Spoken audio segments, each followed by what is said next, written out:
தினம்தோறும் விளக்கேற்ற நல்ல எண்ணெய் இதயம் நல்லெண்ணெய். Hello bro, honourable minister sir. Yes, minister Nirmal Kumar. Yes, 2017 எங்கே இருந்தீங்கன்னு தயவு செய்து யோசிச்சு பாருங்கள். யாருக்காக ஒர்க் பண்ணீங்க, யார் கூட ஒர்க் பண்ணீங்கன்றதை யோசிச்சு பாருங்கள். அது எந்த ஐடி விங்கில் இருந்தீங்கன்னு யோசிச்சு பாருங்கள். தலைவர் டிடிவி தினகரன் வந்து அதிமுக துணை பொதுச் செயலாளராக இருக்குள்ள 2017 அவருக்கு ஐடி விங்கில் ஒர்க் பண்ணதெல்லாம் ஞாபகம் இருக்கா உங்களுக்கு? அடுத்து போனீங்களா? எங்கே போனீங்க? பிஜேபி போனீங்களா? பிஜேபியில் பிரச்சனை வந்து என்ன பண்ணீங்க? திரும்ப அதிமுகக்கே வந்தீங்களா? கொஞ்சம் தயவு செய்து நினச்சி பாருங்க ப்ரோ.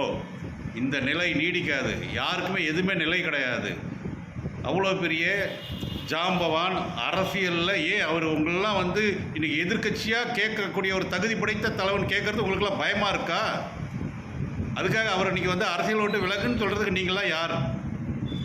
வேறு யாராவது பேசியிருந்தாலும் பரவாயில்ல. நீங்கள் யார் கூட இருந்தீங்க, யார் கூட ஒர்க் பண்ணீங்கன்றது தயவுசெய்து நினச்சி பாருங்கள். அதனால் நாவடக்கம் வேண்டும் மினிஸ்டர் அவர்களே. இதோடு நிறுத்திக்கோங்க.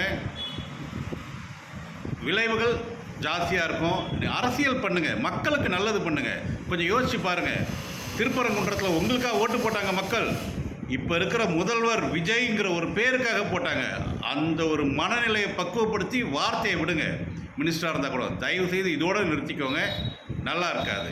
அண்ணன் டிடிவி தினகரன் அவர்களை மீண்டும் விமர்சித்தால் கண்டிப்பாக விளைவுகள் மோசமாக இருக்கும். நான் இன்றைக்கி டீசெண்டாக பேசியிருக்கோம்.